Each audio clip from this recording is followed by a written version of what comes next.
आपके दोनों वचन तो पूरे हो गए हैं ना, तो अब यहाँ पे क्या लेने आई हूँ? मैं केवल एक बार महाराज को। प्रयास भी मत करना।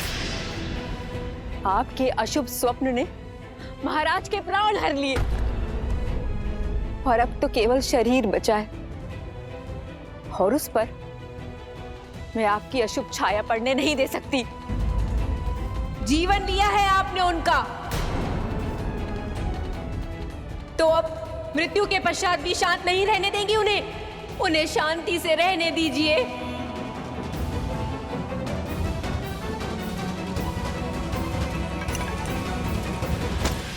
ये लीजिए, यही चाहिए था ना, इसके लिए आई थी ना।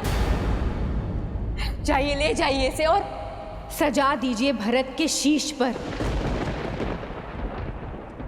कदाचित पिता के आशीष की कमी पूरी होगी। और बधाई हो राजमाता कैकेयी, आज आपकी सारी मनोकामनाएं पूर्ण हो गई। बधाई हो।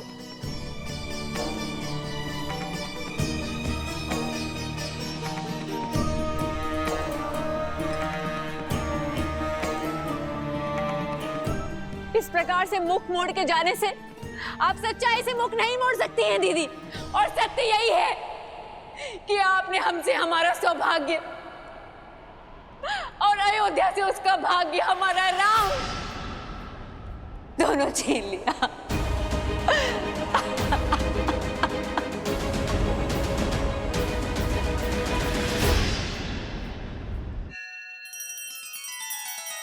श्री रामचंद्र कृपालु भजुमन हरण भव भय दारुणम नव कंज लोचन कंज मुख कर कंज पद कंजारुणम।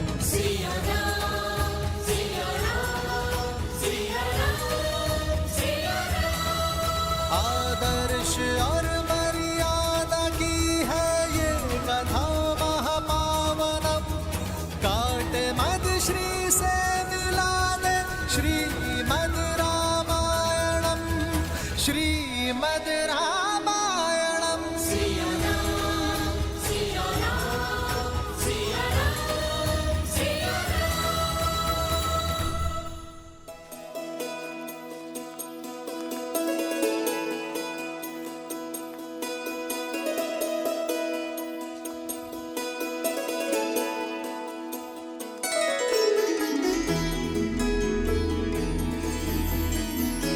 ऋषि भारद्वाज ने उचित मार्ग दिखाया है। हमें चित्रकूट में ऋषियों की सेवा और सहायता दोनों का लाभ मिलेगा। वनवास का इससे अधिक सदुपयोग और क्या होगा आर्य? और फिर ये स्थान भी कितना रम्य है। भैया, भाभी, यदि आप दोनों की इच्छा हो तो मैं आपके लिए यही कुटिया बना दूं। अवश्य लक्ष्मण, किंतु सावधान रहना। ये वन हमें आश्रय दे रहा है अपना घर बनाने के लिए। हमें किसी और का घर नहीं तोड़ना है लक्ष्मण। किसी भी जीव जंतु पंछी प्राणी को हानि नहीं होनी चाहिए। हमें प्रकृति का अंग बनकर रहना है। जो आ गया भैया।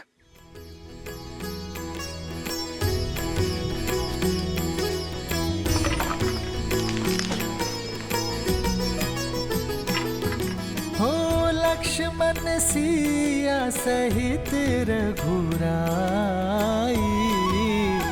प्रेम सहित सब कुटिया बनाई।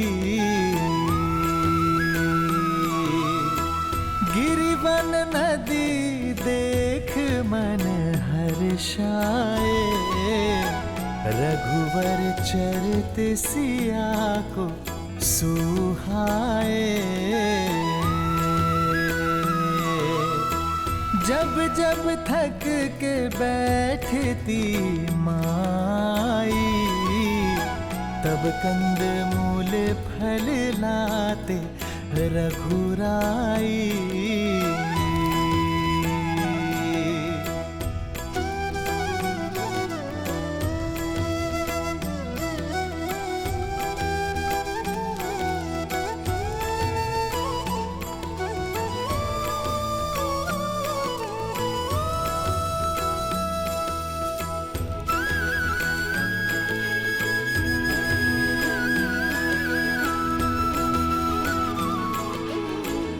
आपका एक अंश, एक मुट्ठी माटी मैं अपने साथ ले जा रहा हूं मां।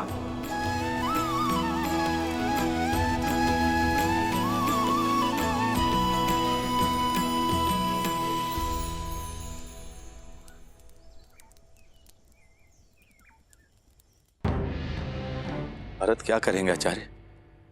अपनी माता की इच्छा के आगे नतमस्तक हो जाएंगे अथवा अपनी पिता की भांति धर्म का साथ देंगे?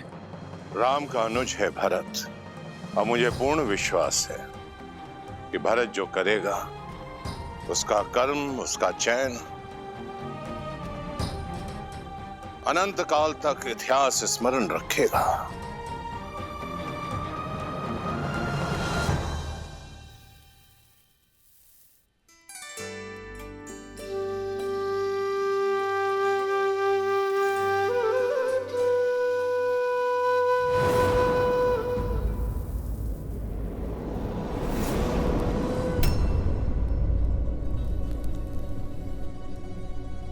क्या हुआ भैया, आप विचलित दिखाई दे रहे?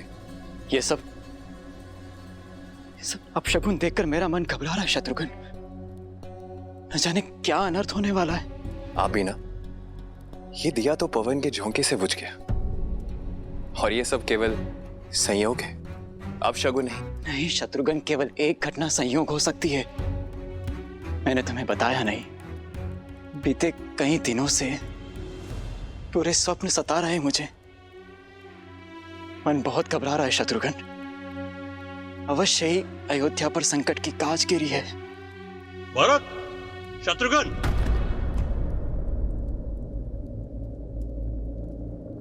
अयोध्या से कोई दूत आया है।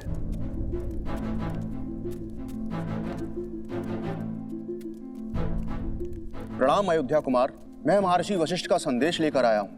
उन्होंने आप दोनों को शीघ्र अतिशीघ्र अयोध्या बुलाया है।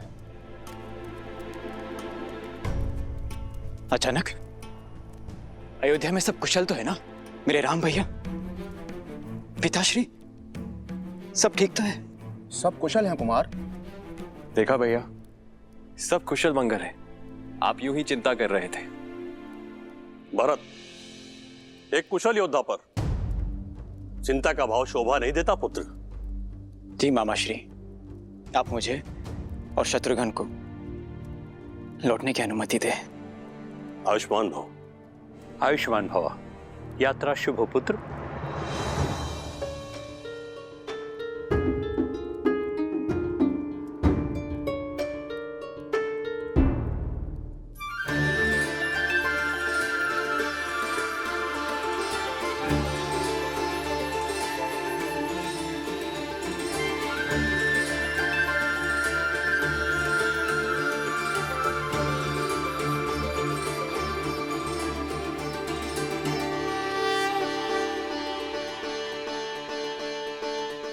अद्भुत लक्ष्मण, बहुत सुंदर कुटिया बनाई है तुमने।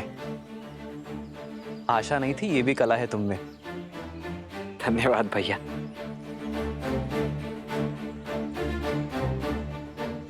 भैया, ये घर तो पूर्णतः बनकर सज्ज है। अब यदि आपकी आज्ञा हो तो इस घर में गृह प्रवेश करें। घर तो अयोध्या है लक्ष्मण, और सदा रहेगा। इसलिए आज इस चित्रकूट वन में मैं अपनी अयोध्या का अंश फैला रहा हूं।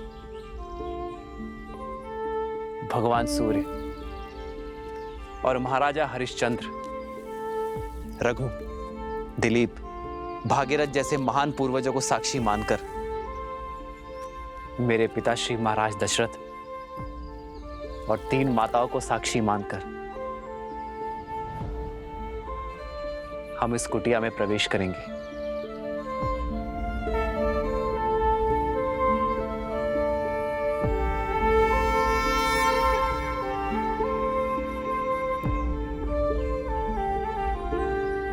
आओ।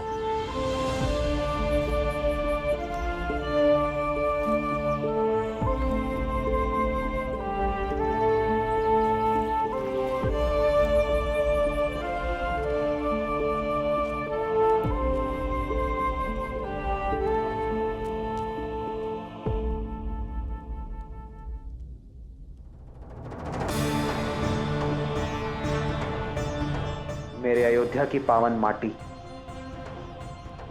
अयोध्या का मान, सम्मान और संस्कार की सूचक है आप। सदा धर्म के पथ पर चलने के लिए मेरा मार्गदर्शन करती रहना।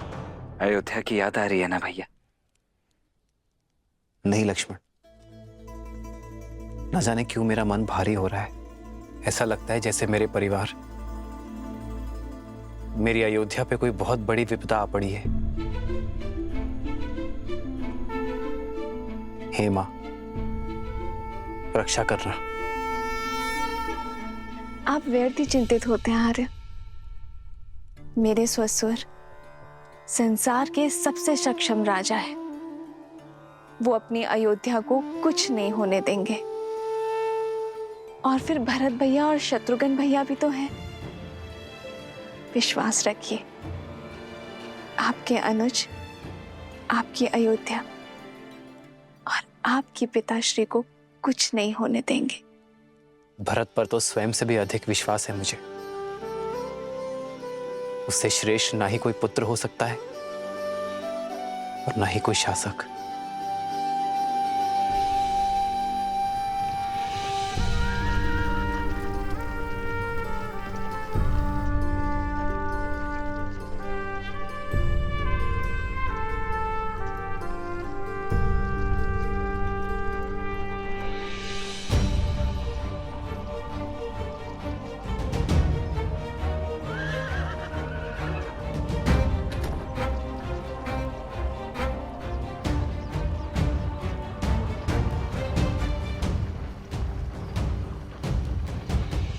अयोध्या में पहली बार कोई स्वागत नहीं मांडवी। जिन आंखों में सदा प्रेम और सम्मान देखा, आज उन्हीं आंखों में घृणा। अवश्य कुछ तो अनिष्ट हुआ है। सारथी रथ की गति बढ़ाओ, मुझे तुरंत राम भाई और पिताश्री से मिलना है।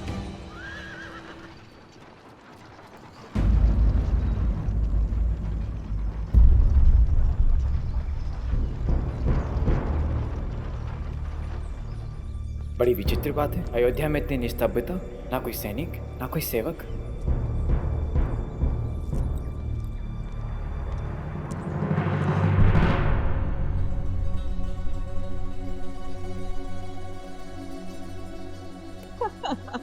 प्रतीक्षा की घड़ी समाप्त हुई। हमारा भरत आ गया। कैकेयी, भरत, मेरा भरत। रुको रुको कैकेयी, ये आंसू लेकर जाओगी भरत के पास? अपने आप को संभालो कैकेयी, माता धन को समझो। भरत को अपने समर्पण, अपने प्रेम के मोल और मांगे हुए वचन का महत्व समझाओ। समझी कैकेयी? अयोध्या में भरत की भेंट सबसे पहले मुझसे होनी चाहिए। जाओ, अगर मुझसे पहले भरत ने अपने पिताश्री के मृत शरीर को देख लिया तो ना वो मेरी बात सुनेगा, ना जो मैं कहना चाह रही हूं वो समझने की कोशिश करेगा। जाओ, शीघ्र करो। हाँ।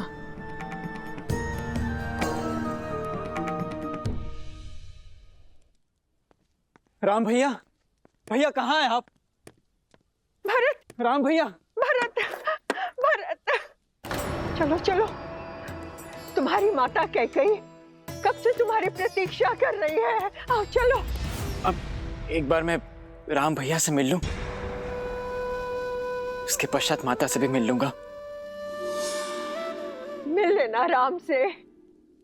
जानते हो ना भरत, पुत्र पर पहला अधिकार माता का होता है। हाँ, कैकेयी कब से तरस रही है तुमसे मिलने के लिए। पहले उससे जाके मिलो। हाँ, हाँ, लाओ दो। जाओ जाओ भरत जी। हाँ, हाँ।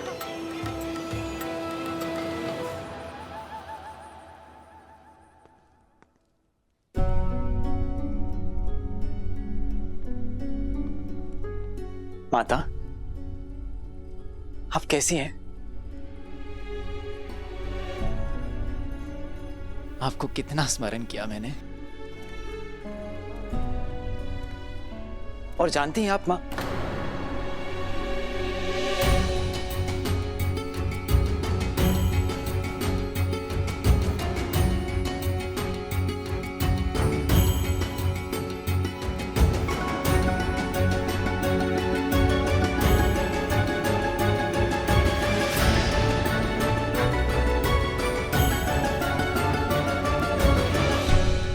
माता, आपके चूड़ामणि, आपका ये वेश, सब क्या है माँ? माता कह दीजिए मुझे कि जिस भय से मेरा मन ग्रस्त है वो सत्य नहीं। इस सृष्टि में जो जन्म लेता है उसे एक न एक दिन जाना पड़ता है पुत्र। नश्वर शरीर सबको छोड़ना पड़ता है। कोई कितना भी प्रयास, कितना भी प्रयत्न क्यों ना करे, किंतु अमर कोई नहीं।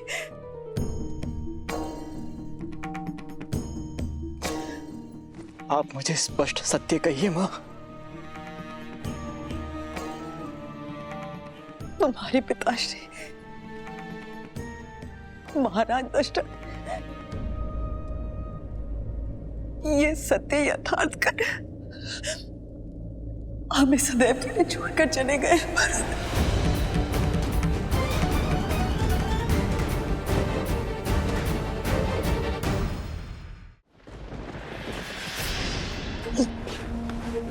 भरत नहीं, नहीं,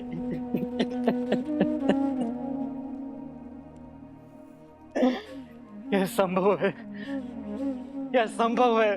भरत, क्यों पिताश्री, क्यों आपने मेरा दायित्व भैया को नहीं सौंपा?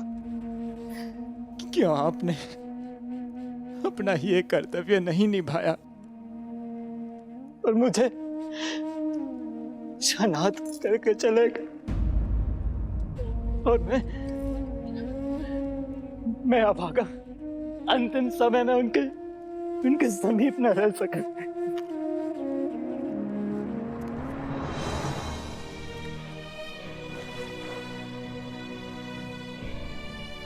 रघुकुल के कुमार हो तुम,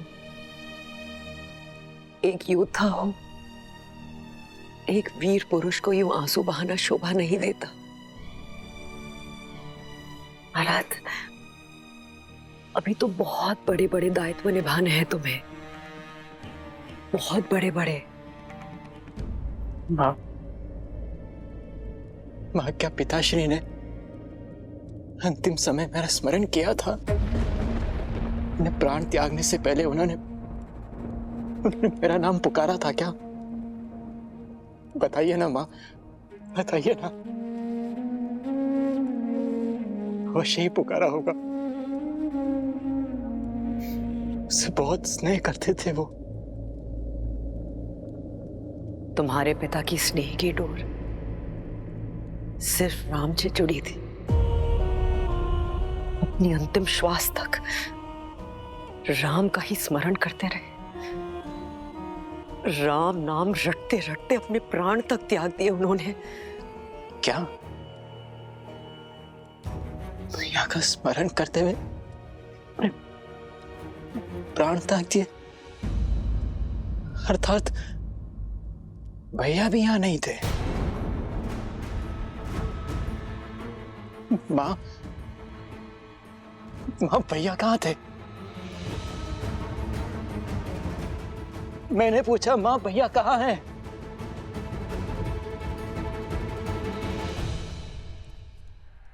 वन में।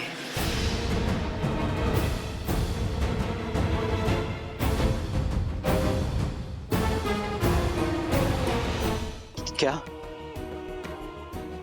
वन में? किंतु क्यों? अयोध्या में ये सब चल क्या रहा है? ऐसा भी क्या कार्य आ गया था जो राम भैया भी पिताश्री के अंतिम समय में पहुंच नहीं पाए? मैं कैसे यहां तक आ गया और भैया वन में है? क्यों माँ? रघुकुल की रीत का बीड़ा उठा रहे हैं तुम्हारे राम भैया। अपने पिताश्री के दिए वचनों को पूर्ण कर रहे हैं। वचन? कैसे वचन माँ? तुम्हारे पिता ने 2 वर दिए थे, राम को 14 वर्ष का वनवास, और तुम्हें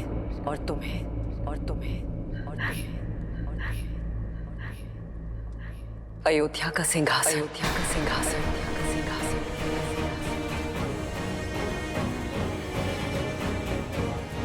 तुम अयोध्या के कुमार अर्थात अयोध्या के भावी राजा घोषित किए गए हो भरत। अयोध्या का भावी राजा।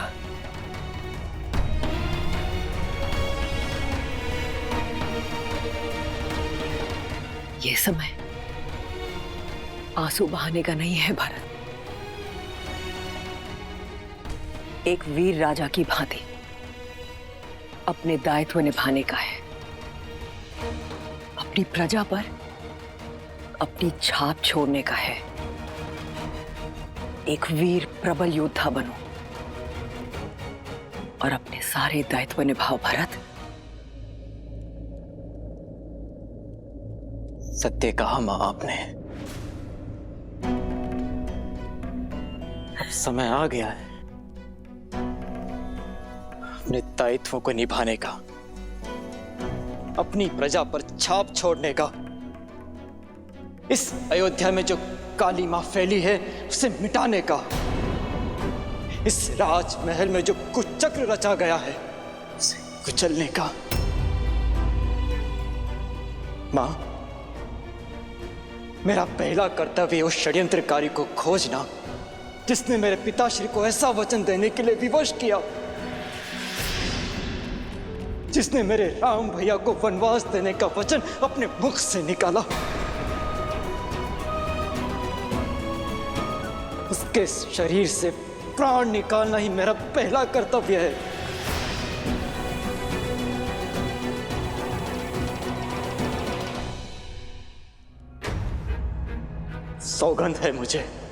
सौगंध है मुझे अपनी अयोध्या की और अपने राम भैया की। एक बार वो दुष्ट मुझे मिल जाए,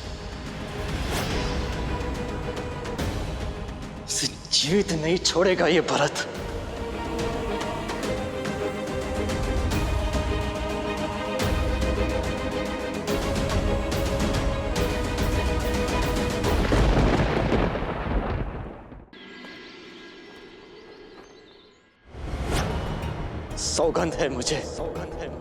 सौगंध है मुझे अपनी अयोध्या की और अपने राम भैया की।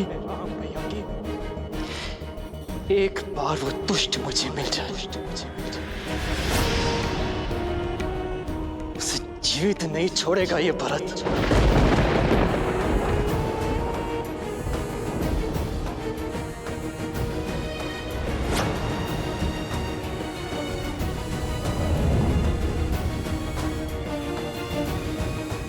ऐसा ना कहो पुत्र। जो मैं कह रहा हूं माता, वो अब तक तो हो जाना चाहिए था। आपको उसे मृत्युदंड दे देना चाहिए था। वो दुष्टा तुम्हारे सामने खड़ी है। जो दंड देना है अपनी मां को दो।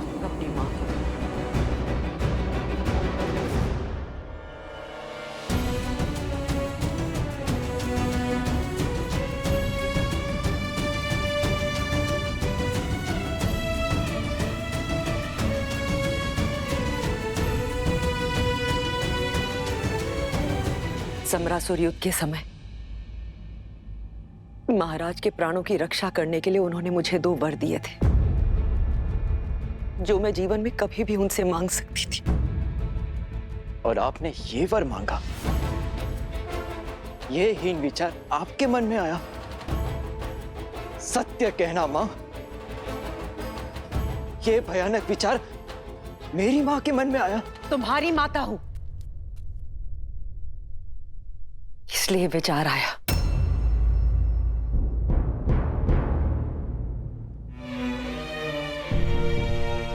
अपने पुत्र के भविष्य की नींव ये माता इसी आधार पर रख सकती थी। भरत, भरत, तुम बहुत सरल हो, राजनीति नहीं समझते हो। तुम्हारे जाते ही महाराज ने कौशल्या के पुत्र राम को अयोध्या का राजा घोषित कर दिया था। मेरे भरत के जाते ही राम का मार्ग निष्कंटक कर दिया था। मेरे भरत के साथ अन्याय किया था, किंतु मैंने एक मां ने अपने वर मांग सत्ता पलट दी। भरत, केवल तुम्हारे लिए पुत्र। मत कहो मुझे पुत्र कैकेयी।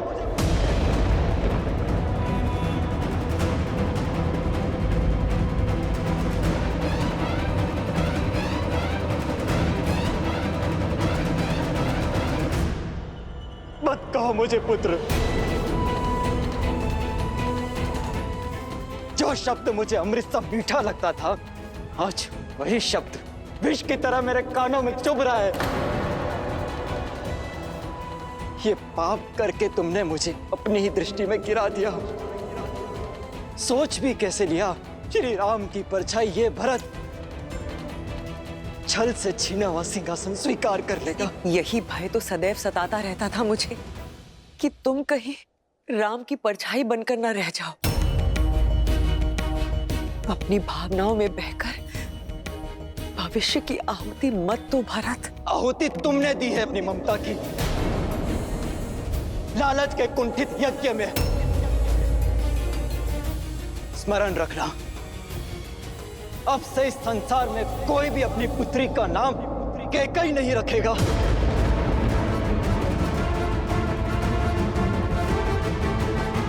परंतु यह भी सत्य है कि यह संसार भरत नाम पर भी संदेह करेगा। भरत, ऐसा मत कहो भरत। मैंने जो कुछ किया तुम्हारे लिए किया, ताकि तुम एक दास का नहीं राजा का जीवन व्यतीत कर सको। और एक सत्य ये भी है कि तुम्हारे मार्ग से राम नाम के कांटे के साथ साथ लक्ष्मण और सीता भी वन चले गए।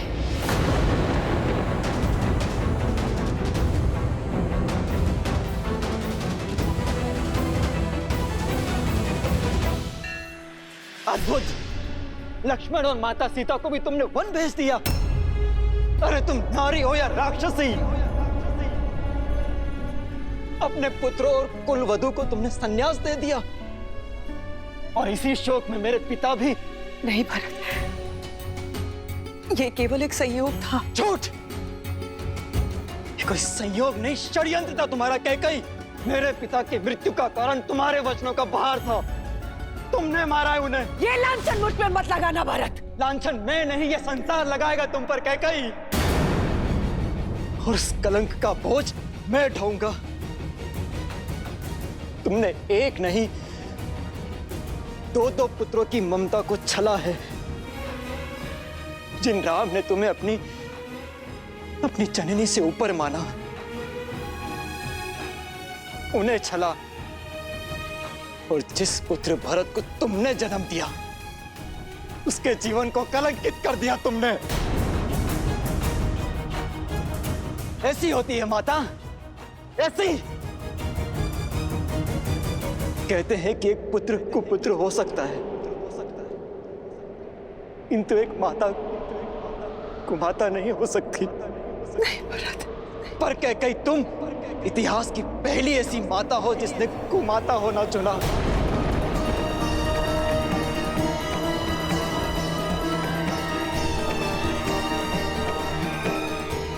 मैंने जो कुछ भी किया भरत, तुम्हारे लिए किया, तुम्हारे मोह में आकर किया भरत। बस बस माता पिता का कर्तव्य अपनी संतान को उचित मार्ग देना होता है, वन का मार्ग देना नहीं। इस पाप का कलंक मिटाने में मेरा संपूर्ण जीवन कम पड़ जाएगा। नहीं भरत, तुम्हारे कारण मेरे राम भैया और मेरी माता जाने क्या सोच रही होगी मेरे बारे में।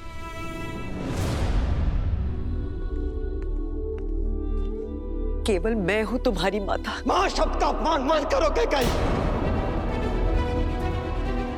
मन तो करता कि इस रास्त्रों में तुम्हारा सर धड़ से अलग कर दो।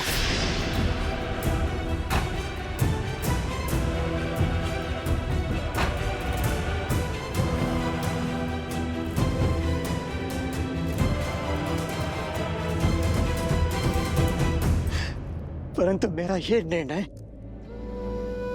मेरे राम भैया को आहत करेगा, पर दंड तो मिलेगा। जिस पुत्र मोह और जिस संबंध के कारण तुमने मेरी स्वर्ग जैसी अयोध्या को नर्क बना दिया, आज उस संबंध को तोड़ता हूं मैं। आज से तुम मेरे लिए केवल महारानी कैकेयी हो और कुछ नहीं। नहीं भरत, ये दंड मत दो पुत्र। सौगंध है मुझे अपने राम भैया की। जिस सत्ता और सिंहासन के लिए तुमने इतना बड़ा षड्यंत्र रचा, उसे कभी पूरा नहीं होने दूंगा मैं। उस अयोध्या के सिंहासन को कभी स्वीकार नहीं करूंगा मैं, और ना ही इस कक्ष में फिर कभी पग रखूंगा मैं। भरत, भरत सुनो। मैं रघुकुल कुमार भरत तुम्हारा परित्याग करता हूं कैकेयी। भरत, भरत, भरत, भरत, भरत, भरत। ये मैंने क्या कर दिया? ये मैंने क्या कर दिया? भरत, मुझे क्षमा कर दो भरत। भरत,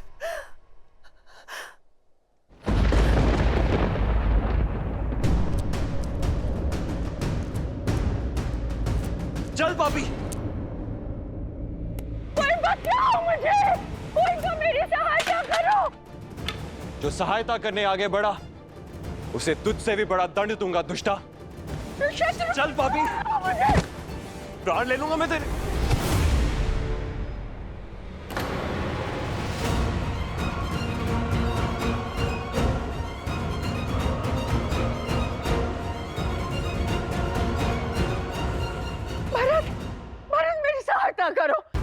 मेरी सहायता करो भरत। हट जाइए भैया, इस दुष्टा को आज मेरे हाथों से कोई नहीं बचा सकता। शत्रुघ्न,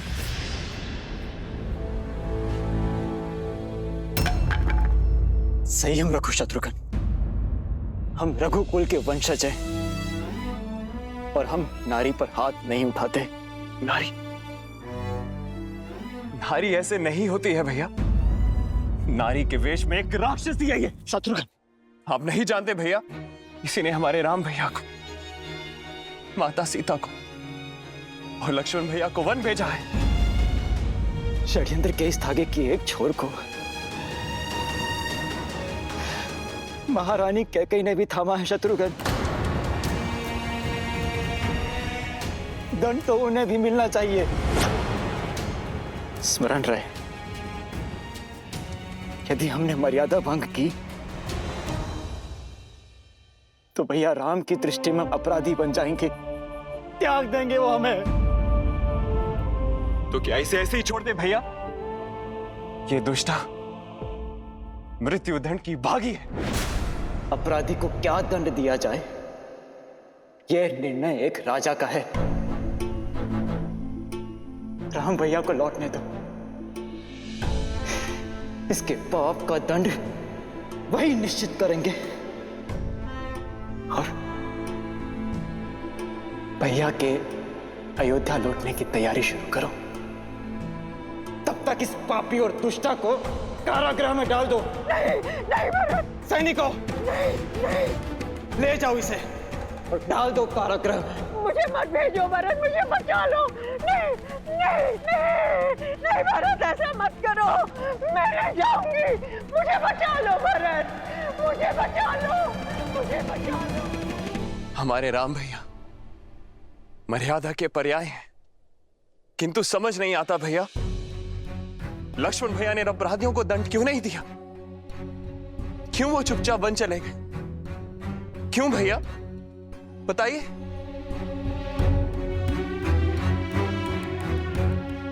और इसीलिए क्योंकि लक्ष्मण ने सौभाग्य चुना, भैया राम के साथी होने के गर्व को चुना। यदि हम भी लक्ष्मण के स्थान पर होते तो हम भी राम भैया की भांति मर्यादा का दामन नहीं छुड़ा पाते।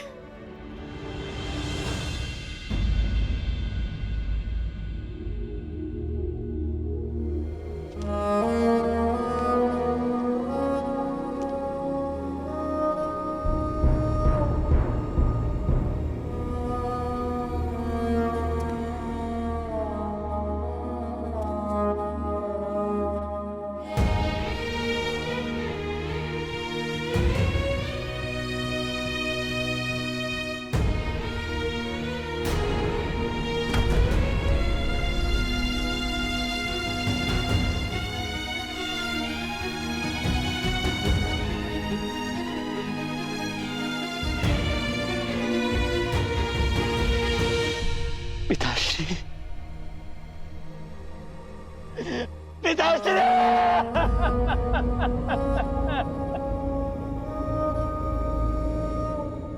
अनाथ करके नहीं जा सकते हमें।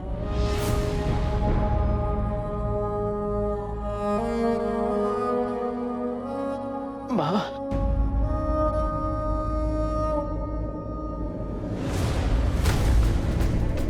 भरत, भावी राजा को इस प्रकार प्रलाप करना शोभा नहीं देता।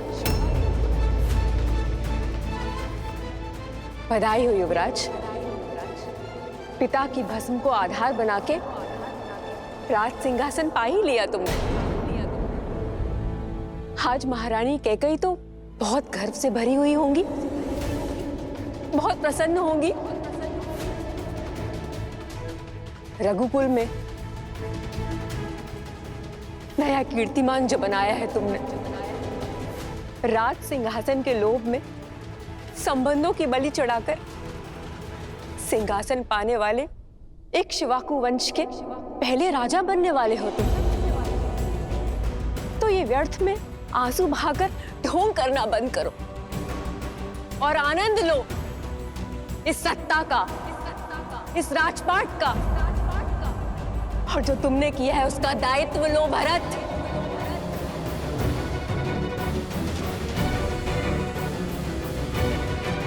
नहीं माँ, ऐसा मत कहिए।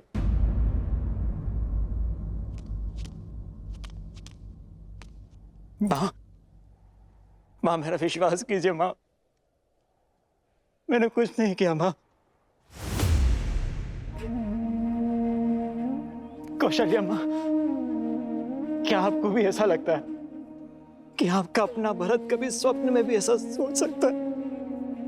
माँ, बालपन से ही आपने मुझे सबसे अधिक प्रेम किया है। ये संसार चाहे मेरे चरित्र पर उंगली उठा ले माँ, किंतु आपका मौन, आपका क्रोध मैं नहीं सह पाऊंगा माँ। मैंने कुछ नहीं किया माँ, मैंने कुछ नहीं किया, मैंने कुछ नहीं किया, कुछ नहीं किया मैंने। सौगंध है मुझे आपके नारायण की, अपने राम भैया की। यदि इस षड्यंत्र में मैं अंश मात्र भी इसका भागी हूं तो इसी क्षण मेरे प्राण निकल जाए, इसी क्षण मुझे मृत्यु आ जाए मां। विश्वास कीजिए, मेरा कुछ नहीं किया मैंने, कुछ नहीं किया मैंने।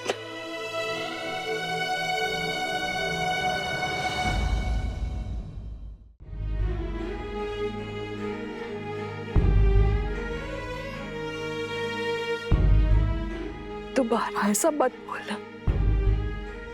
हम पहले ही 2 पुत्र और 1 पुत्र वधू खो चुके। अब तुम भी ऐसे अपशब्द कहोगे तो हम माताएं तो जीते जी मर जाएंगी। मेरा विश्वास कीजिए, राम भैया के चरणों से बड़ा सिंहासन मेरे लिए और कुछ नहीं है। उनके छत्र छाया से सुरक्षित कोई पद नहीं। जिस मां ने जन्म दिया वो तो दुष्टा निकली, किंतु मां आपने राम भैया को जाने की अनुमति ही क्यों दी? मां की ममता ने प्रयास किया था, बहुत समझाया था मैंने, पर तुम तो राम को जानते हो ना। नीति, वचन और स्त्री धर्म की सीख दी। सब कुछ छोड़कर चला गया सीता और लक्ष्मण के साथ। और देखो तो नारायण ने भी कितना कठोर हृदय दिया मुझे कि उसके चले जाने से मेरे प्राण भी नहीं गए। हाँ? कहा था ना मैंने सुमित्रा, मेरा भरत कभी कूटनीति नहीं कर सकता। मुझे क्षमा कर दो पुत्र। अपनी संतान और अपने स्वामी के वियोग में मैं तुम्हारे मन की बात पढ़ भी ना पाई। नहीं मां, आप क्षमा मत मांगिए। क्षमा तो मुझे मांगनी चाहिए। दोष तो मेरा है जो मैं उस महारानी के गर्भ से जन्मा। ये महादेव ने भी कैसा भारी प्रहार किया है मुझ पर। समझ नहीं आता मुझे कि उससे लिए जन्म का पाप, उसका प्रायश्चित मैं कैसे करूं मां?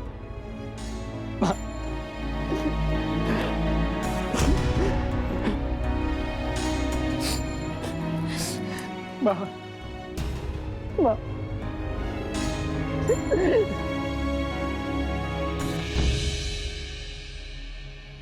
भरत, राम ने तो मेरा घाट डाल दिया, किंतु तुम मेरी एक बात मानोगे? मुझे मेरे राम के पास वन में छोड़ाओगे ना?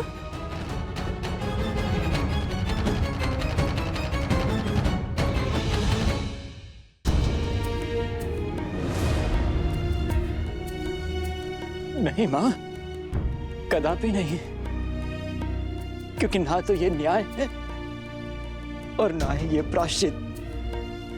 मैं आपको वन में लेकर नहीं जा सकता मां।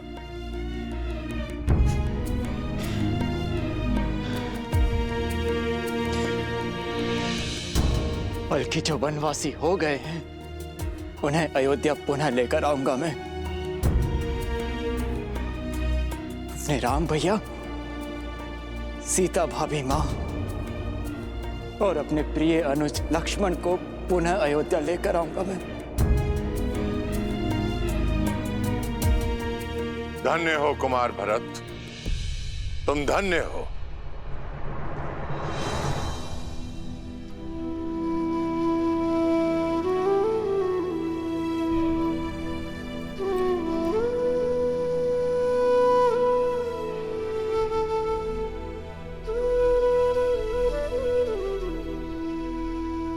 संसार भाग्य पाने के लिए धर्म को पीछे छोड़ जाता है, परंतु तुम धर्म का पीछा करते करते भाग्य को त्याग रहे हो।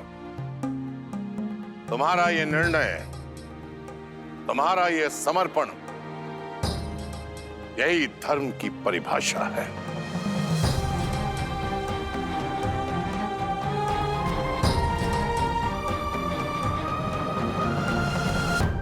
जो समय चला गया उस पर रोने का नहीं,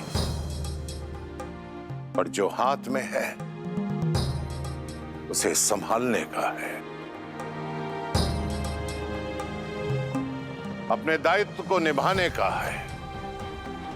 अपने आंसू पोंछ लो पुत्र, और अपने पिता महाराज दशरथ के अंतिम संस्कार की तैयारी आरंभ करो।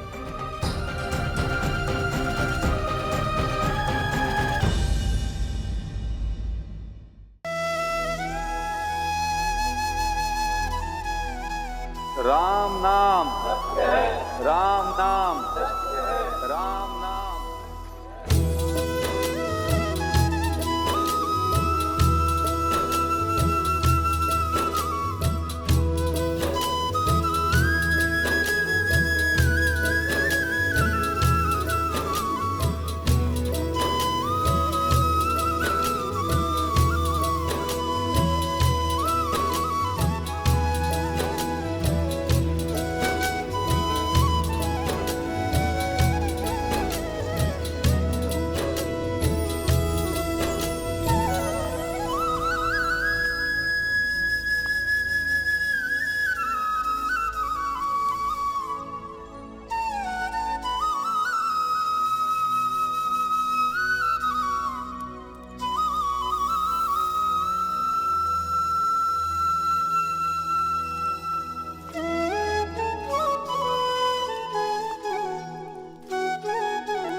तात हृदय धीरज धरहु, करहु जो अवसर आजू। उठे भरत गुर बचन सुनी, करन कहु सबु साजू।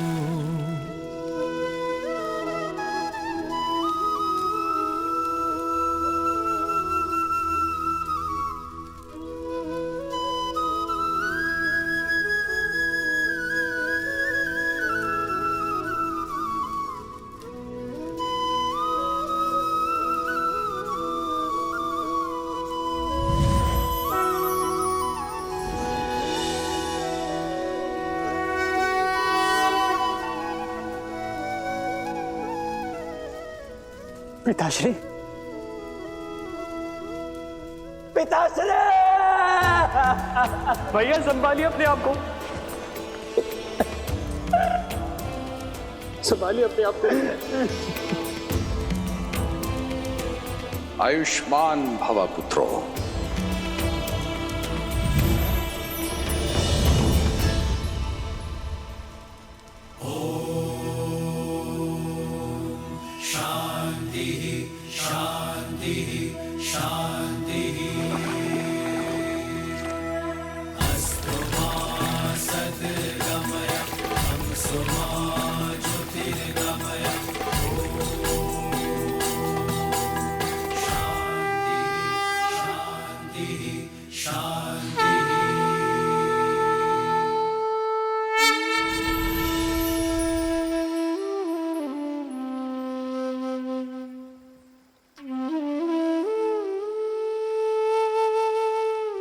पिताश्री,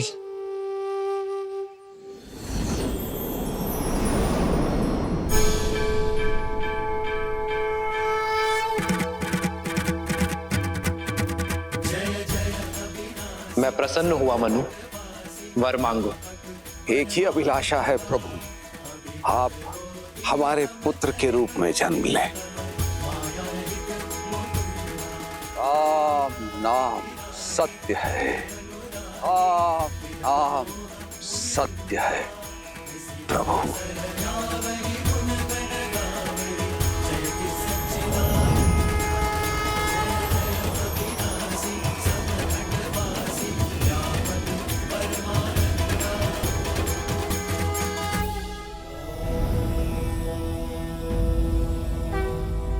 देवी होकर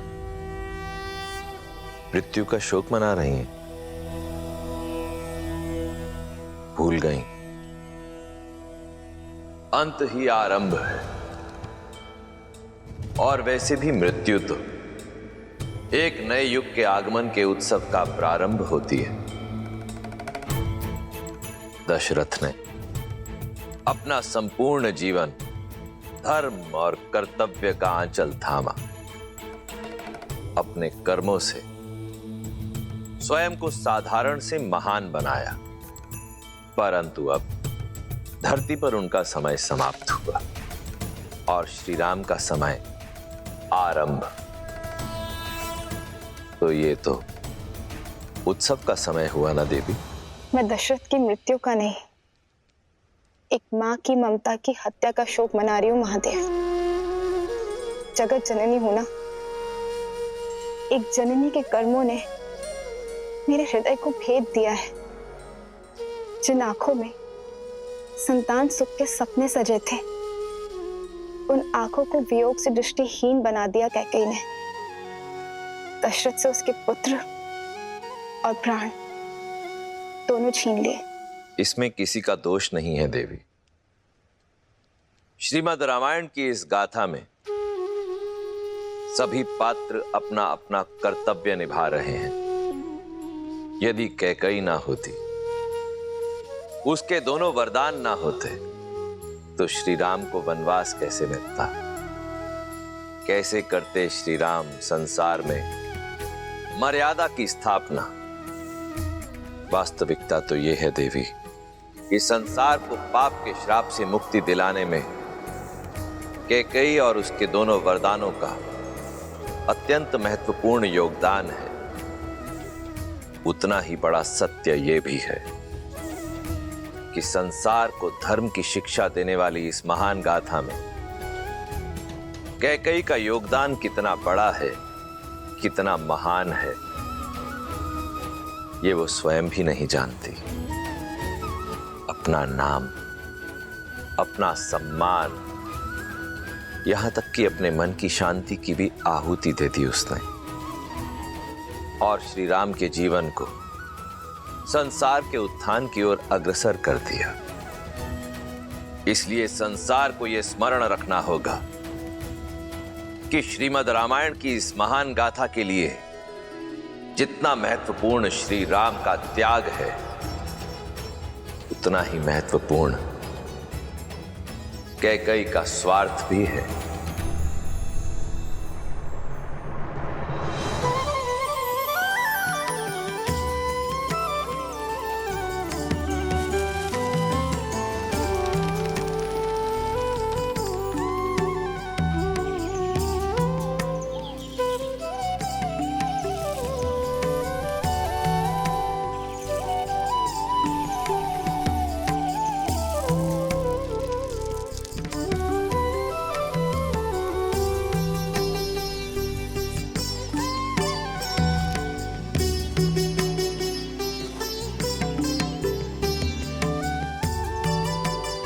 पक्षियों का पेट तो भर दिया, अब तनिक अपना भोजन भी ले लीजिए आर्य। क्या देख रहे हैं आर्य? अपना सौभाग्य, जो कदाचित अयोध्या के राजमहल में कभी नहीं देख पाता। कितनी सरलता से मिथिला की राजकुमारी होने का पद, अयोध्या की युवरानी होने की प्रतिष्ठा, सब कुछ पीछे छोड़ तुम इस विषम परिस्थिति में ढल गई, एक वनवासिनी बनकर। वनवासिनी नहीं, आपकी संगीनी आर्य। आप तो मेरे प्रेम है और मेरी प्रेरणा भी। लीजिए। तुम्हारा भोजन कहाँ है सीता? पहले आप ग्रहण कीजिए, फिर मैं करूंगी। ये कैसे संभव है जब प्रेम, पद और परीक्षा एक समान है? तो फिर ये भेद क्यों सीता? बैठो। जन्म जन्म का है ये संगम, राम रतन सीता वैभव धन। एक है पौरुष, एक समर्पण, एक है रूप तो दूजा दर्पण। राम है लोचन, सीता दृष्टि, राम है बादल, सीता वृष्टि। राम सिया राम, सिया राम, सिया राम, राम सिया राम, सिया राम, राम सिया राम, सिया राम, सिया राम, राम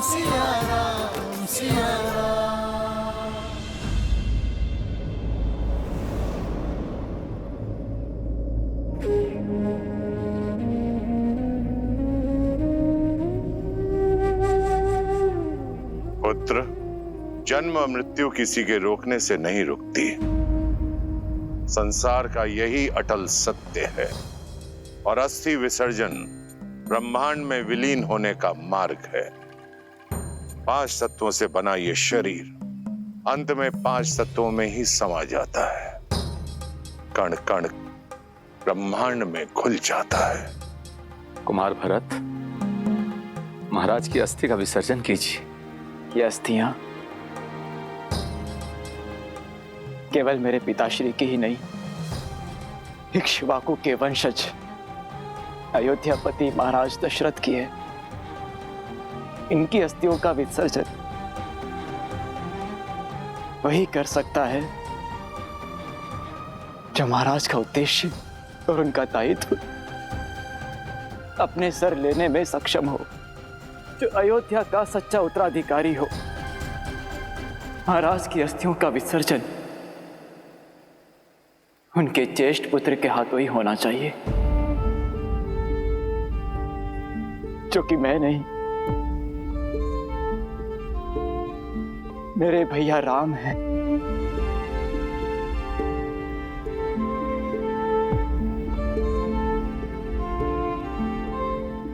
मैं रघुकुल कुमार भरत महाराज दशरथ की संतान रूपी प्रजा और उनकी पावन अस्थियों को साक्षी मानकर ये सौगंध खाता हूं कि श्री राम का ये दास वन में जाकर अपने देव तुल्य भैया राम,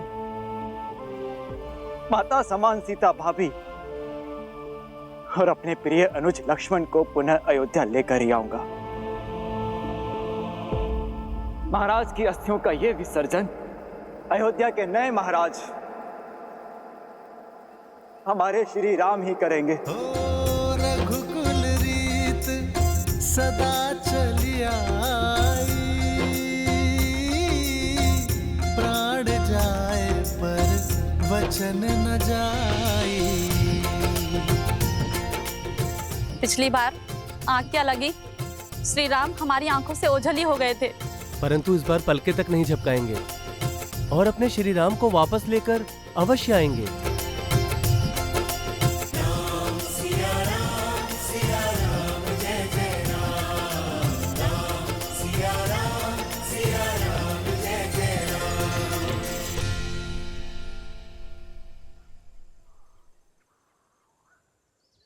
माता, आप दोनों रथ में बैठने की कृपा करें और हम इसी क्षण वन में जाकर अयोध्या की खोई हुई आशा, राम भैया, सीता भाभी और लक्ष्मण को पुनः ले आए। 2 ही रथ क्यों? तुम्हारा रथ कहाँ है भरत? आचार्य, यदि भगवान पीड़ा में हो और कष्ट भोग रहे हो तो भक्त कैसे सुगमता से रह सकता है? मेरे भैया और भाभी वन में पैदल ठोकरे खाते हो तो उनका ये दास रथ में बैठकर कैसे जाए? अतः मैं और शत्रुघ्न पैदल चलकर जाएंगे। जी आचार्य, मैं और भैया पैदल ही जाएंगे उन्हें लेने। आइए माता। रुकिए!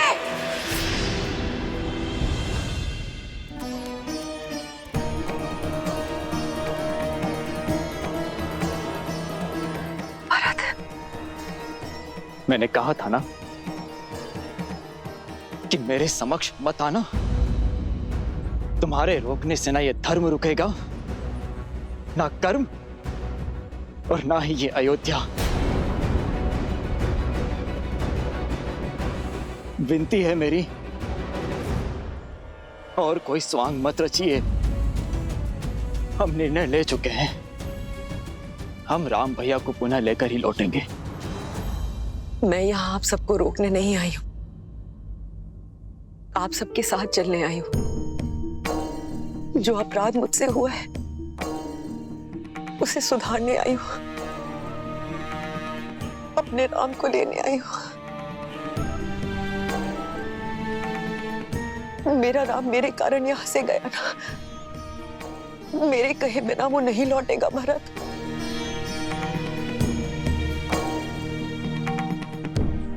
अयोध्या का सौभाग्य लौट आए, इसीलिए उन्हें लेने जा रहा हूं मैं। और इस शुभ कार्य में कोई भी अशुभ छाया नहीं पड़नी चाहिए। तुम्हें अपने साथ ले जाने से मेरे राम भैया को आहत पहुंचेगी। अत्यंत प्रेम है ना सिंहासन से, तो जाओ उसी सिंहासन से लिपट के अपने आंसू बहाओ जिसके मोह में पड़कर तुमने इतना बड़ा षड्यंत्र रचा। भरत, भरत मुझे क्षमा कर दो। भरत, शत्रुघ्न, शत्रुघ्न,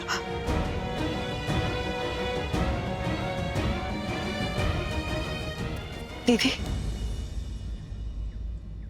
आप तो मेरा विश्वास कीजिए,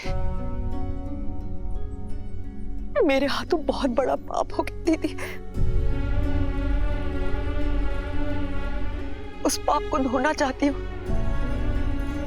प्रायश्चित का एक अवसर दीजिए दीदी। राम ने भी राक्षसी ताड़का को एक अवसर दिया था दीदी, केवल एक अवसर दीजिए दीदी। मैं अपने राम से क्षमा मांगना चाहती हूँ, अपनी सीता से, अपने लक्ष्मण से याचना करना चाहती हूँ दीदी। जिस वचन की डोर के कारण उन्हें वनवास जाना पड़ा, उस डोर को तोड़ना चाहती हूँ दीदी। मैं अपना वचन वापस लेना चाहती हूँ, केवल एक अवसर दीदी।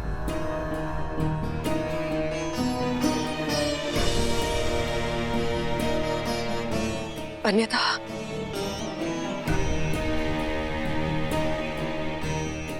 मैं यही अपने प्राण त्याग दूंगी दीदी। मैं अपने प्राण त्याग दूंगी।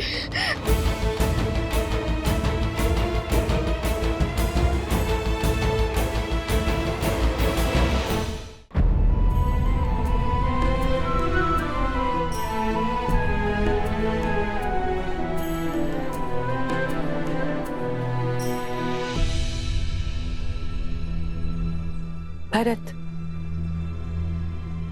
केके भी हमारे साथ जाएगी। किंतु मां,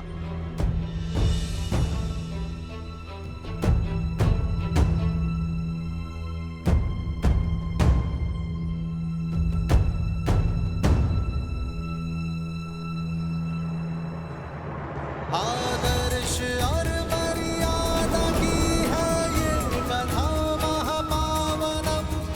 काटे मद श्री से मिला दे श्रीमद् रामायणम, श्रीमद् रामायणम, श्रीमद् रामायणम।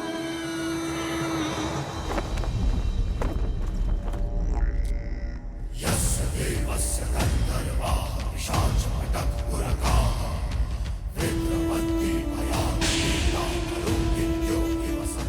ये केवल रावण के शत्रु का शीश नहीं, लंका के शत्रु का शीश है। और उस दुस्साहसी की नियति है जो रावण पर संदेह करता है, और उस मूर्ख को चेतावनी है जो लंका के अस्तित्व, लंका की स्वतंत्रता को ललकारना चाहता है। इससे अंतर नहीं कि वो मित्र है, शत्रु है या संबंधी। स्मरण रहे, जो भी शीश दशानन के समक्ष खड़ा होगा वो कटेगा। वयम राक्षसम।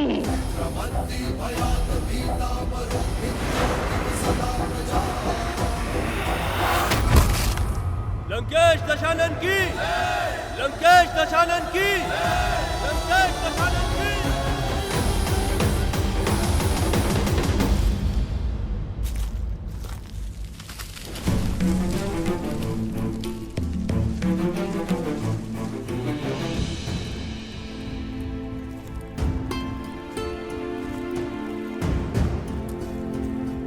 प्रणाम ऋषिगण। आयुष्मान भव। आयुष्मान भव। हम श्री राम से मिलने आए हैं, क्या उनसे भेंट हो सकती है? अवश्य, आइए इस ओर। कहिए ऋषिवर, मैं क्या सेवा करूं आपकी? श्री राम आपकी ख्याति सुनकर चले आए, रक्षा की भिक्षा मांगने। संतों की रक्षा ही तो एक क्षत्रिय का पहला धर्म है। आज्ञा करें। हम दंडकारण्य से आए हैं, जहां हम ऋषि मुनि ही क्या, प्रजा भी उन 2 राक्षसों के प्रकोप से ग्रसित है। तो बताइए ऋषिवर, कौन है ये उद्दंडी? खर और दूषण माया में निपुण लंकापति रावण के सौतेले भाई हैं।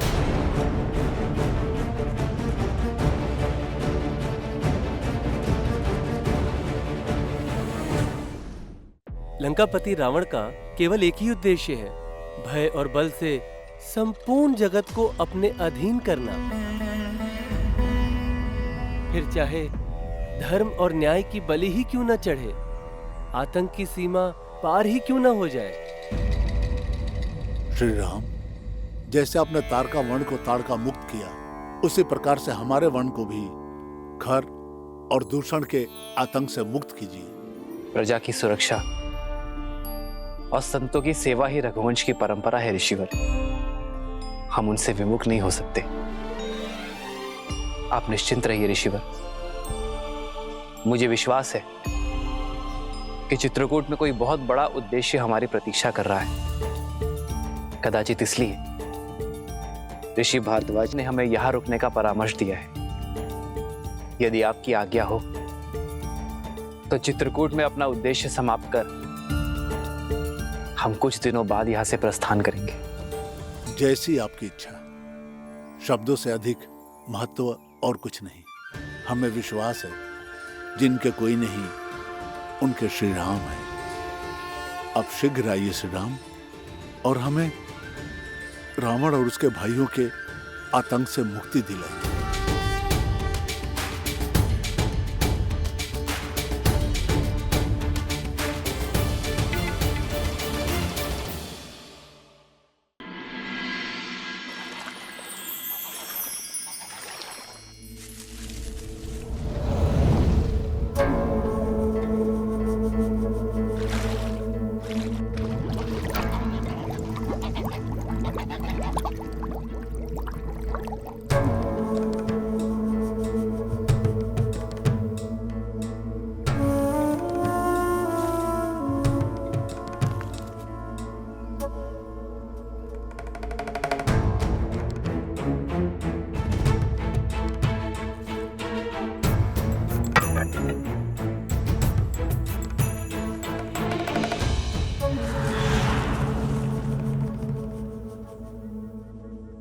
अद्भुत अलौकिक सुंदरता है इस स्त्री की, और इंद्रपुत्र होने के नाते हर सुंदरता पे सिर्फ मेरा अधिकार है।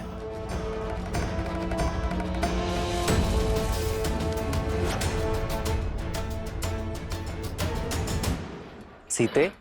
हाँ। केवल हाँ, मुड़कर भी नहीं देखेंगी? पीछे मुड़कर देखने का लाभ तब है जब आप वो सामने लेकर आएंगे जो आपने अपने पीछे छिपा कर रखा है।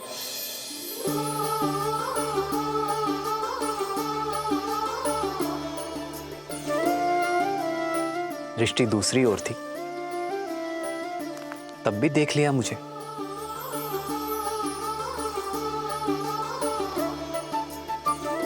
क्योंकि अपने राम को देखने के लिए सीता को दृष्टि की आवश्यकता नहीं आ रहा है। जन्म जन्म का है ये संगम, राम रतन सीता वैभव धन। ये तुम्हारे लिए है सीता। पुष्प सुंदर है, और जिस प्रेम से आपने इन्हें गूंथा है, अब ये दिव्य हो गए हैं।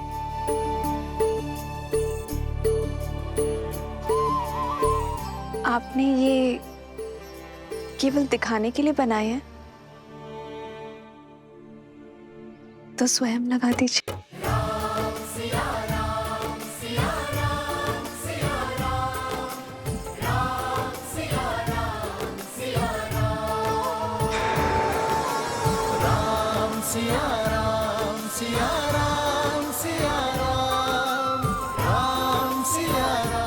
प्रसन्न हो सीता?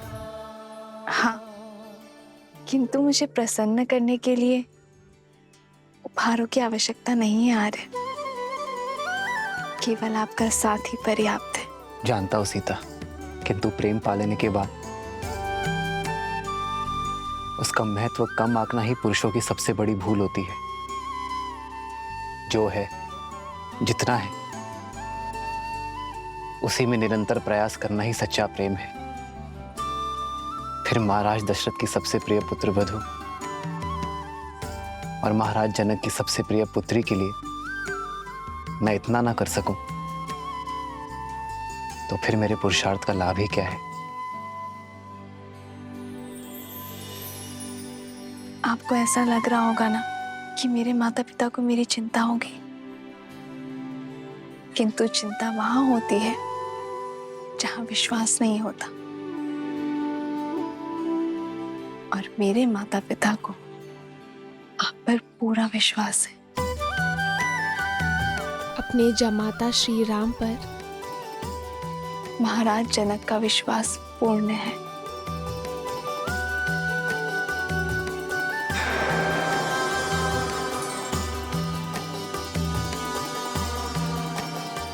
सिया राम, सिया राम, सिया राम, सिया राम।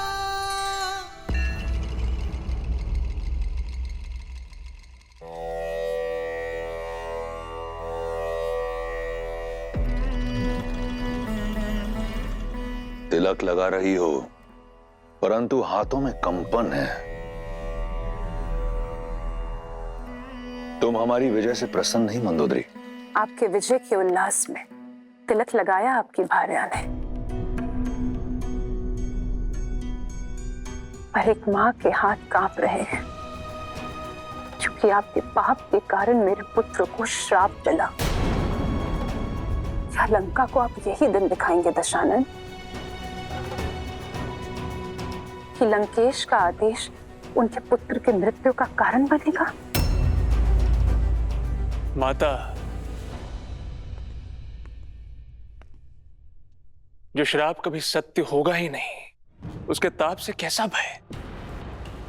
और मुझे पूर्ण विश्वास है मेरे पिताश्री मुझे कभी ऐसी कोई आज्ञा नहीं देंगे जिससे मेरी मृत्यु मेरे समीप आए और लंका की महारानी को ये भयभीत होना शोभा नहीं देता। ये महारानी तुम्हारी माँ भी है पुत्र। इस श्राप का भय इस माँ के मन से कभी नहीं जाएगा। शाप और वरदान एक वीर के जीवन का भागीदार होता है मंदोदरी, परंतु एक पिता तुम्हें यह वचन देता है, जब तक मेरी श्वास चलेगी मेरे पुत्र पर किसी संकट की छाया नहीं पड़ने दूंगा। पाप और श्राप अपने परिणाम तक पहुंचने का मार्ग प्रशस्त कर ही लेते हैं लंकेश। पाप और पुण्य की परिभाषा इतनी सरल नहीं। तुम्हारी मां के मन से यह भय दूर करने का केवल एक ही मार्ग है मेघनाथ। जाओ, तप करके ब्रह्मदेव का आशीष पाओ और उनसे माया युद्ध का आशीष पाओ। एक बार तुम माया युद्ध में सिद्धस्त हो गए तो कोई शाप तुम्हें हानि नहीं पहुंचा पाएगा। जो आज्ञा पिताश्री। लंका की समृद्धि अमर रहे। आशीर्वाद दीजिए। यशस्वी भव।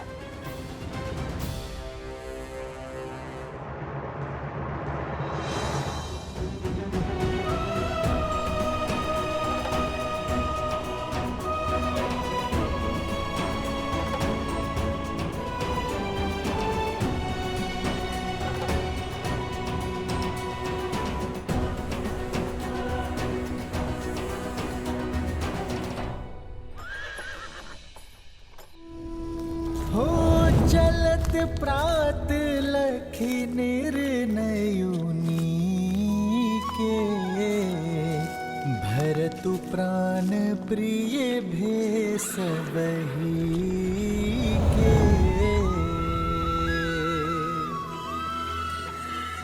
मुनि ही बंदी भरत ही सिरुनाई, चल सकल घर विदा कराई।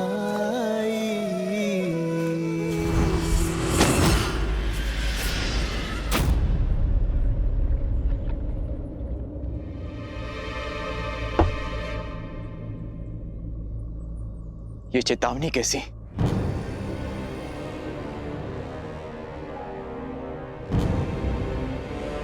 अयोध्या की सीमा लांघकर हम निषाद राज गुहा की सीमा में प्रवेश कर चुके हैं। अपने राम भैया को लाने के लिए हमें जो सीमा तोड़नी पड़े हम तोड़ेंगे।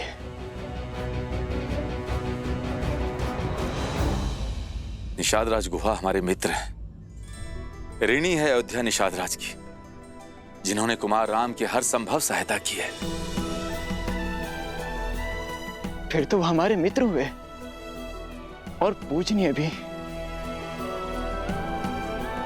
मैं अभी उनसे मिलकर उनकी सीमा पार करने की अनुमति लेकर आता हूं।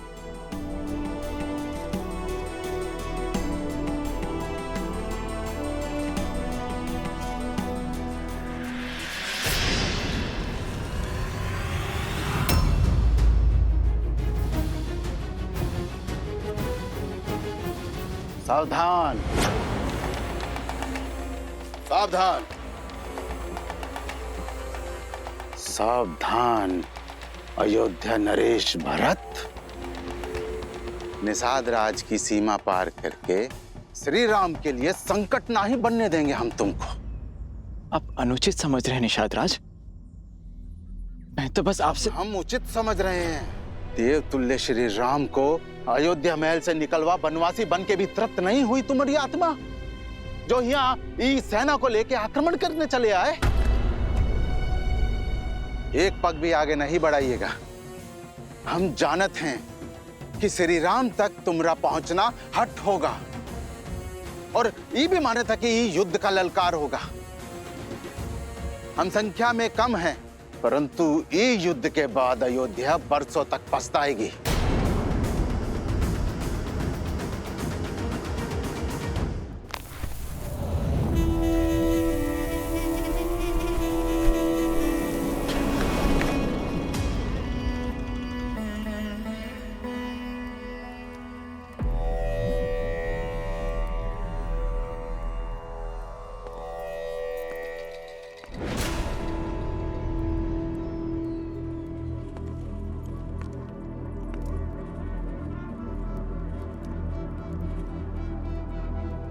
मैं जानता हूं तुम क्या पूछना चाहती हो। मैं फिर भी सुनना चाहता हूं। भैया, आपने मेरे पति के प्राण ले लिए, उससे विचलित नहीं हूं मैं, क्योंकि कदाचित यही आवश्यक था। अगर विचलित नहीं हो तो क्या प्रश्न लेकर आई हो? यही कि मैं अपने पुत्र के प्रश्नों का क्या उत्तर दूं भैया। मामा के होते मां को उत्तर देने की आवश्यकता नहीं।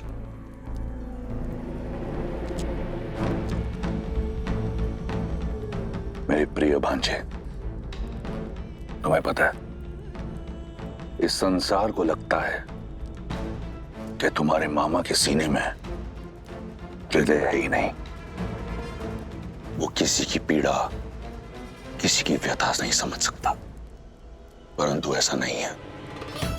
एक राजा बनना सरल नहीं है पुत्र। एक राजा के लिए उसका राज्य, उसकी प्रजा का हित, प्रजा की सुरक्षा सर्वोपरि होती है।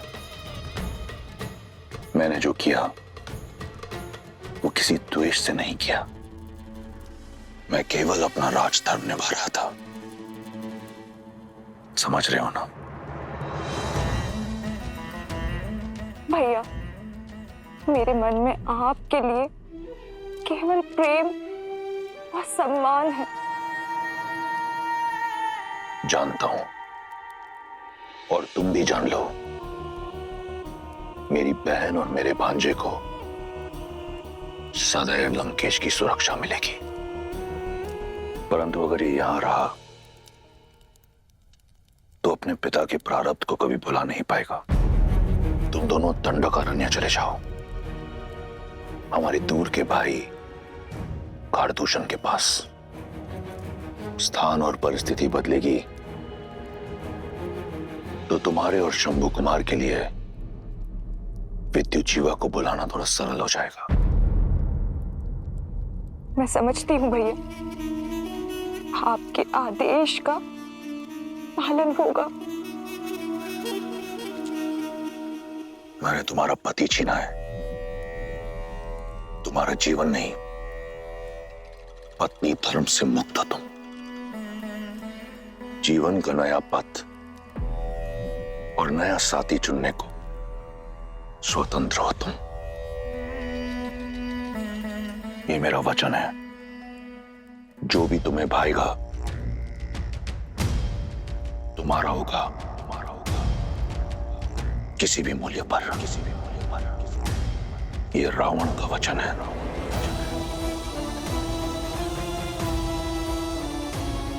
धन्यवाद भैया।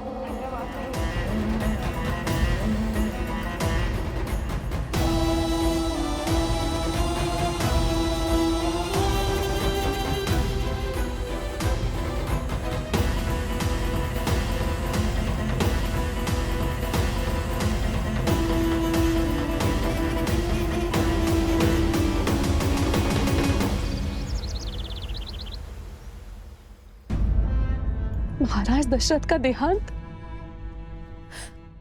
और मेरी सीता, राम, सीता और लक्ष्मण को वनवास भेज दिया गया है। ये क्या अनर्थ हो रहा है अयोध्या में आर्य? मेरी सीता और उर्मिला के साथ घोर अन्याय।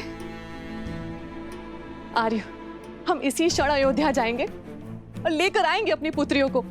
हमने उनका विवाह कष्ट और यातनाएं सहने के लिए नहीं किया था। मैं अपनी पुत्री सीता को भली भांति जानता हूं। श्री राम के साथ वन में जाने का निर्णय उसी का होगा, और कुमार लक्ष्मण भी अपने भाई की परछाई हैं। बिना उर्मिला की सहमति के वन में नहीं गए होंगे। और इस संबंध के लिए हमारा कोई उत्तरदायित्व नहीं।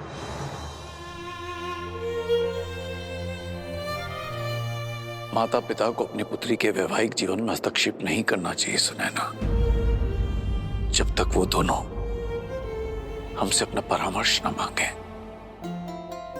और राम और सीता का संबंध तो स्वयं महादेव ने चुना है, और मुझे पूर्ण विश्वास है कि राम सीता का हर परिस्थिति में साथ देंगे। और यदि उन्हें कोई पीड़ा होती, कोई समस्या होती, तो वो हमसे हमारी सहायता अवश्य मांगते। माना कि राम और सीता ने हमसे कोई सहायता या परामर्श नहीं मांगा, परंतु कुमार भरत भी तो हमारे जमाता है ना। और उनका ये पत्र, ये संकेत है कि वो हमारी मंत्रणा चाहते हैं। क्या आपको अब भी यही लगता है आर्य कि हमें नहीं जाना चाहिए?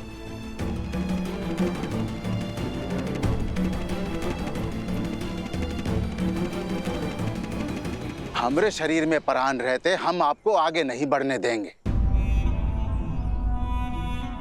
आपका लगाया हुआ हर लांछन, हर अपराध उचित है।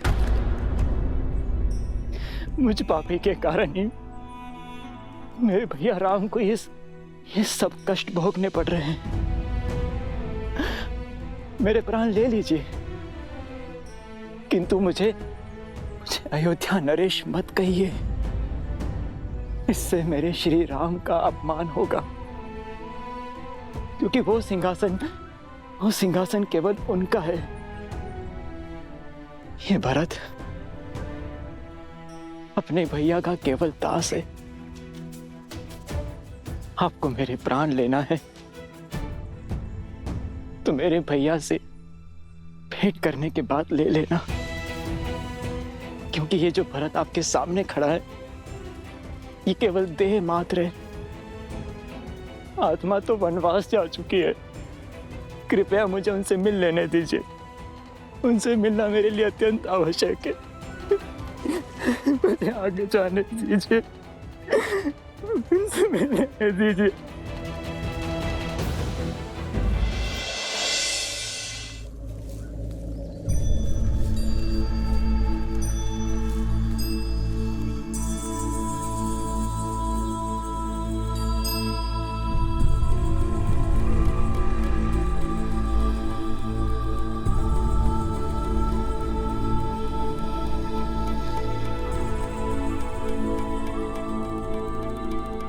ये का है?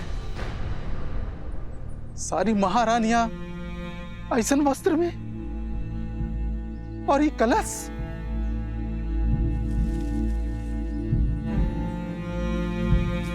अपने धर्मात्मा पिता महाराज दशरथ की चिता को अग्नि देकर आ रहा हूं। उनकी पावन अस्थियां अपने साथ लेकर जा रहा हूं, ताकि उनके ज्येष्ठ पुत्र मेरे राम भैया उनकी अस्थियों का विसर्जन कर सके। श्री राम को कष्ट पहुंचाना, ऐसा विचार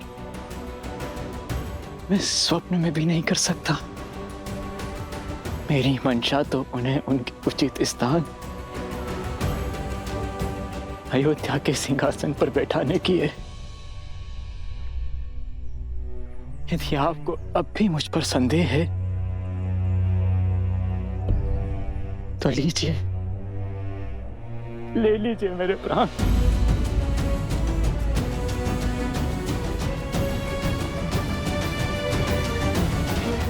क्षमा प्रार्थी हूं आपकी मंशा पर संदेह किए। क्षमा।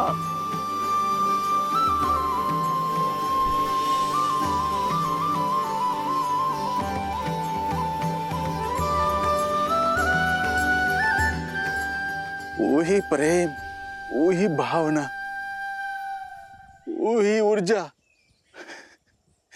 जो श्री राम से गले मिलते हुए हमको अनुभव हुई थी। सत्य कहा आपने निषाद राज जी, सत्य का। मुझे भी ऐसा ही आभास हुआ जैसे मानो मेरे राम भैया ने मुझे अपने हृदय से लगा दिया। बताइए ना, किस और गए हैं वो? मैं वहां की पावन धरती को नमन करना चाहता हूं, जहां मेरे श्री राम ने अपने चरण रखे। किस और गए? हम आपकी भावना का आदर करत हैं, पर हम श्री राम के दास हैं, उनकी आज्ञा ना ही टाल सकत। वो बोले कि अयोध्या की सीमाओं को मेरे मित्र निषाद राज की निगरानी की आवश्यकता होगी। हमारे मार्ग के बारे में किसी से कुछ मत कहिएगा, किसी को हमारे पीछे मत आने दीजिएगा।